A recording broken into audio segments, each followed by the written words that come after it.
las circunstancias fueron muy dificultosas porque creo que hubo una doble restricción. Primero, una herencia realmente muy compleja por parte del gobierno anterior y luego la pandemia.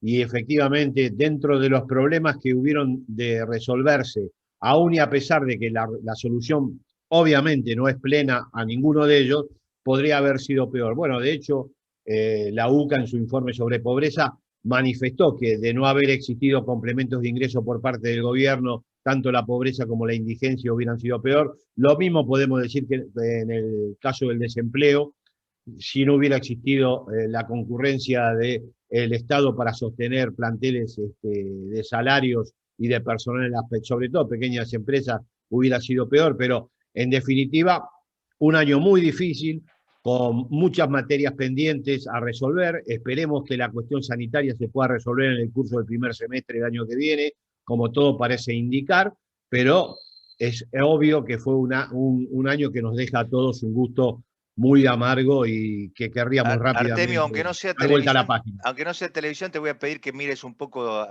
ahí, para tenerte bien encuadrado. Y yo digo, ¿arrancó el gobierno? Porque en medio de estas dificultades, ¿se puede decir que arrancó, que tiene un punto distintivo que vos digas en este año, yo le reconozco una identidad tal, un camino tal? ¿Podés trazar algún camino en eso? Conceptualmente, la línea más nítida fue la de renegociación de la deuda con los acreedores privados, el 99% de acuerdo. Esa perspectiva creo que arrancó y el gobierno va a seguir insistiendo en su negociación con el fondo. Creo que el desendeudamiento, o por lo menos el periodo de gracia para no comprometer pagos de deuda en lo inmediato, en los 3, 4 años venideros, creo que eso sí es una línea que va a persistir. Ahora, en términos de empleo, de distribución del ingreso, de salario, el gobierno todavía no arrancó. Es evidente que tenemos una situación de concentración del ingreso muy marcada. Las crisis traen mayor concentración a la que ya había dejado Mauricio Macri.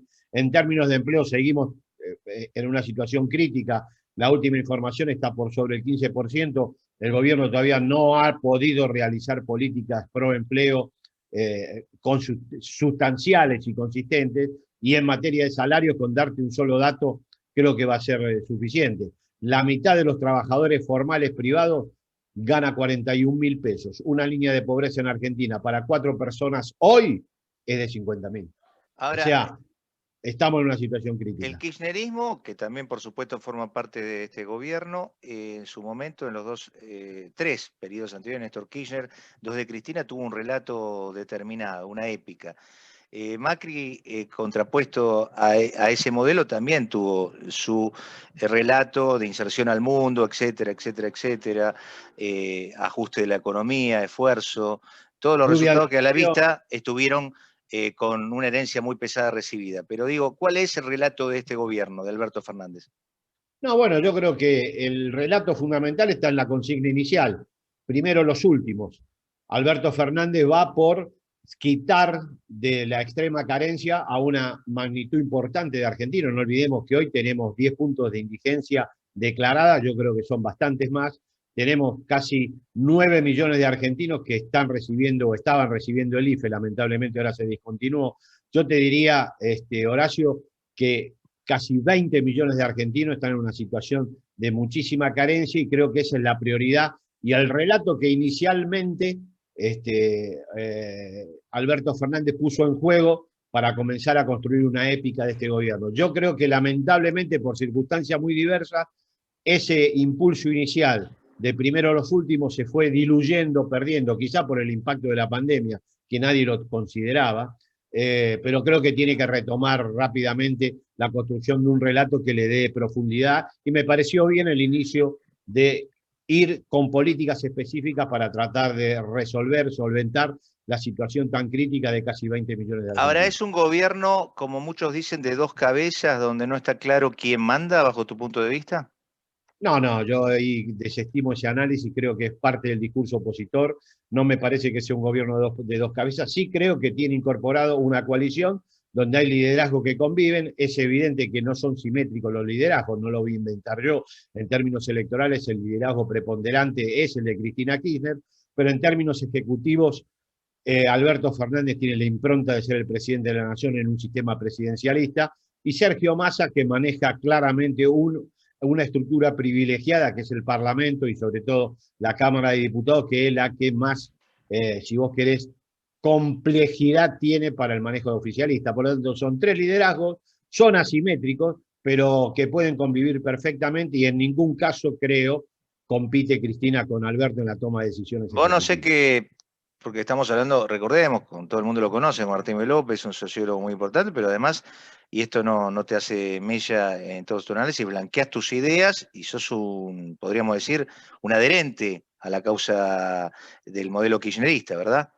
Yo creo que los tres gobiernos kirchneristas fueron gobiernos con sus más y sus menos que fueron progresivos en una línea histórica larga con respecto a lo que sucedió luego, sobre todo desde la recuperación democrática, donde los gobiernos normalmente entregan indicadores sociales peores que lo que recibieron. Pero lo que digo es, ¿qué nivel de información manejás con respecto a que entre ellos dos no se hablan ya? Que la única comunicación son las misivas y lo que aparece en los medios de comunicación. No, no tengo información, Horacio, te soy absolutamente sincero, no tengo información que pueda corroborar esa afirmación. Mi análisis es por el tipo de funcionamiento que se observa. Yo no creo que llegue a ese nivel de desencuentro, pero si vos me decís, ¿tenés información? No tengo información para desmentir y ni ¿Y para qué corroborar. lectura haces que cada vez que la señora vicepresidenta y expresidenta de la República genera lo que genera, con misivas que se hacen públicas, como la última, y vuelve a la hipótesis de lawfare, etcétera, marca la cancha de tal manera que parece como muy grande las polémicas que ella arma y muy diminuta la imagen del presidente? ¿Vos crees que devalúa al presidente cada vez que aparece ella? No, yo creo que en algunos casos la aparición de Cristina Kirchner corrige o agrega valor a las tomas de decisiones presidenciales. Y con respecto al ruido que provocan las declaraciones de Cristina, quizá es un efecto involuntario. Es producto de lo que yo te decía, el tipo de liderazgo que ejerce Cristina y el volumen electoral que efectivamente tiene la vicepresidenta. Todos sabemos que en términos relativos hoy es el liderazgo electoral de mayor volumen propio que existe en Argentina. Por lo tanto, no es de sorprender que cualquier declaración provoque ruido, pero no creo que sea un efecto buscado, sino que es un efecto, digamos, por las propias características del fenómeno ¿Vos que sentís en un punto, cuando se gestó todo este armado tan singular de que termina volviendo al poder y Cristina en ese video famoso decide que sea Alberto y teniendo en cuenta después toda la retórica subsiguiente de que la señora Cristina en el fuero íntimo se siente proscripta de alguna manera por un modelo dominante en el sistema democrático? ¿Cree que está proscripta, que si ella asoma más la cabeza, no sé, puede terminar presa o lo que fuera? No, yo creo que fue una evaluación de tipo político y electoral. Creo que sacó conclusiones con respecto al tipo de liderazgo que expresa, que le permite consolidar un núcleo duro de 35 o 40 puntos, pero que le es muy dificultoso expandir, y contra una oposición que había mostrado tener volumen electoral también, porque hay que decir que Mauricio Macri, más allá de las críticas que yo particularmente le hago, tiene un volumen o tuvo un volumen electoral realmente consistente, necesitaba expandir el núcleo duro y creo que pensó en una figura de las características de Alberto Fernández que podía darle mayor dinámica a esa expansión. Ella creo que veía que su propio electorado no le alcanzaba, necesitaba agregar para poder, vuelvo a decir, confrontar con una oposición electoralmente muy voluminosa. Hay que sacar 40 puntos de voto después de 4 años de gobierno y del tipo de gobierno que realizó Mauricio Macri, donde de 4 años de gestión, 3 nos mantuvo en recesión, ¿no? El que está en el gobierno siempre tiene caja, como se dice, y el peronismo no desaprovecha las oportunidades. Pero ¿cómo ves el escenario tan complejo de las próximas elecciones, donde algunos quieren eliminar las PASO? ¿Cómo crees que va a estar el oficialismo y la oposición sentados en la mesa de esa discusión? Mira, yo creo que las PASO finalmente van a contar con el beneplácito de los gobernadores y me parece que la tendencia es eliminarla. Obviamente la oposición se va a oponer. Bueno, de hecho ya hubo declaraciones tanto de Larreta como Vidal que no van a aceptar la eliminación de las PASO en sus distritos. De todas maneras es una polémica. Siempre el oficialismo ordena de una manera distinta a la oposición que requiere de este tipo de elecciones. Está perjudicado, Unidos por el Cambio, con la eliminación de las PASO. En eso soy absolutamente consciente, pero creo que la elección de medio mandato, más allá de ser de características parlamentarias, va a tener una dinámica de polarización similar a la nacional, va a dominar la confrontación entre modelos de país y creo que eso va a ser definitivo para la construcción de un volumen electoral importante para el oficialismo, pero también un volumen electoral importante para la oposición. Mi percepción es que ni oficialismo ni oposición han perdido todavía demasiados votos con respecto a los obtenidos en 2019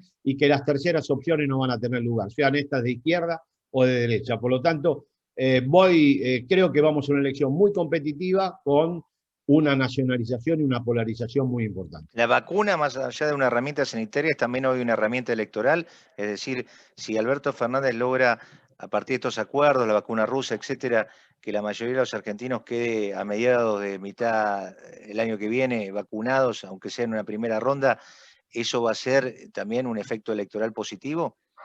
Va a ser un efecto positivo en lo electoral, va a ser un efecto discreto, pero positivo en lo electoral. El efecto más positivo es lo que implica eso en términos de actividad económica.